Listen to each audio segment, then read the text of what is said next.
درود بر شما آینه های روشن زندگی. خیلی خوش آمدید به این لحظه، به خانه درونتان.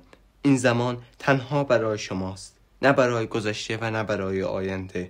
اجازه دهید توجهتان آرام آرام در همین لحظه جمع شود.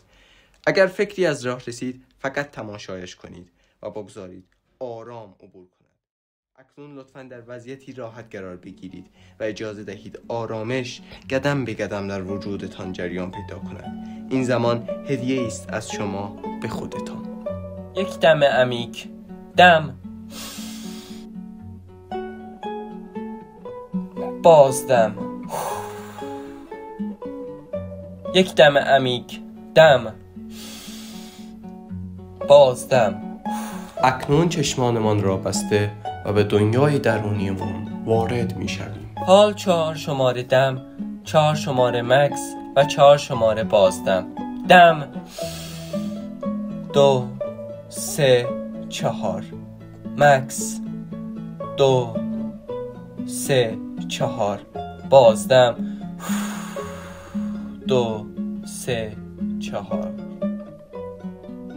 حال دم می کنیم، دهانمان را به صورت گنچه و سوت مانند می کشیم به دهانمان. دم،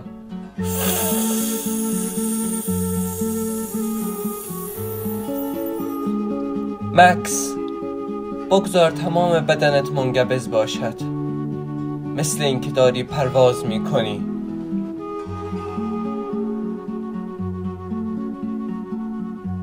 بازدم. اگر فکری ذهنت رو درگیر کرد آن رو رها بکن.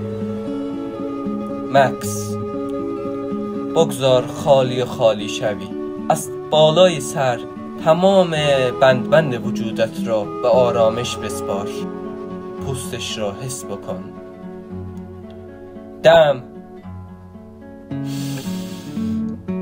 مکس، بازدم. بگذار نفس طبیعت به جریان در بیاید. توجهت را بیار بالای سرت. انگار نوری آرام از همانجا عبور می کند و تنش‌ها را با خودش می برد.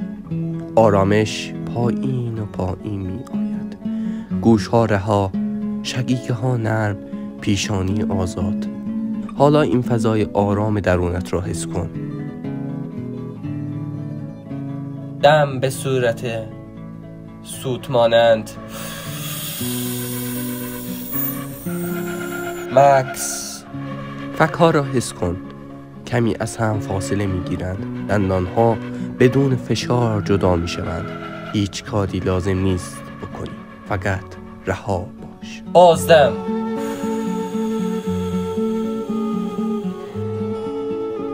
دم.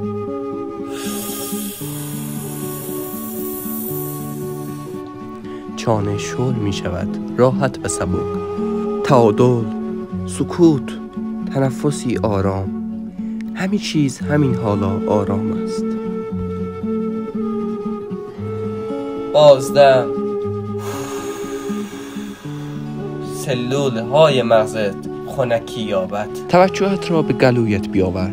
بگذار به آرامی از درون به بیرون بیاید و ساکت شود. آرامش از شانه ها تا نوک انگشتان پایین می رود. سفری آرام و بی عجله. هرچی نگه داشته بودی آرام رها بکن. دست ها بی فشار و شل. حالا سینه را حس کن. تپش ها همانطور که هستند. آرام به شکم برس. این حرکت طبیعی و زنده را دریاب. نرمی را از دو سوی شکم عبور بده تا جایی که بدنت با زمین تماس دارد. این تماس را آرام کن. پاها را به ثبات بسپار. کف پا و روی پا را حس کن. دم. تماس پوست با هوا را، این حس را به عمق وجودت قرار بده. بازدم. تو لازم نیست کاری بکنی. حس ها خودشان می آیند. تو فقط اینجایی و حضور داری و همه چیز به آرامی در حال انجام شدن است. حال چشمانت رو باز کن. چه چیزی رو در اطراف میبینی؟ این حس رو به بدنت بسپار. هر بار که برمیگردی به این تمرین تمام اینها رو حس بکن. باز منتظرتم. بدرود تا درودی.